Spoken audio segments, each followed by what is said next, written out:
Ito yung Humic Plus. Ito mga kabayan ay pampalusog ng ating halaman, pampatibay ng ugat, pampaganda ng dahon, at pampataba ng lupa. At ito ay ready na ating ipagdilig sa ating halaman. Yun ang pamamaraan ng paggamit ito, ididilig lang natin sa ating halaman.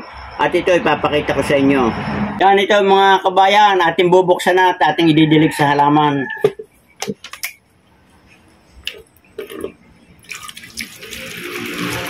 Ito basta lang nyo didilig, wala na kayong gagawin pa kundi ating ilalagay sa ating halaman na tanim. At ito mga kabayan, ang pamamaraan, yan. Ididilig natin dito sa katawan hanggang puno, yan. Yan. Tatansyahin na lang natin, pwedeng kalahati lang, kung malaking puno, pwedeng isang lata sa ligaw, yan. Yan, ganyan lang mga kabayan. At yan makakaasa kayo na inyong halaman mabilis na lalaki. At ngayon kapag ito'y nadilig na ninyo, pagkaraan ng kalahating oras o 15 minutes, pwedeng ating diligan na ng tubig, kumbaga ating papainumin ng kaunti.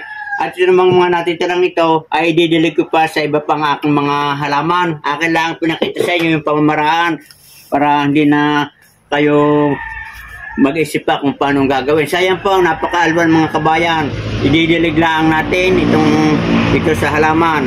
At kung inyong nagustuhan mga kabayan, ang binahagi ko sa paggamit nito ng ating Humic Plus Fertilizer ay paki-follow na lang, share, and subscribe. At pakipindot na rin ang notification bell para kayo laging updated sa aking mga ni-upload na mga video. Magandang araw mga kabayan. Ingat kayo palagi.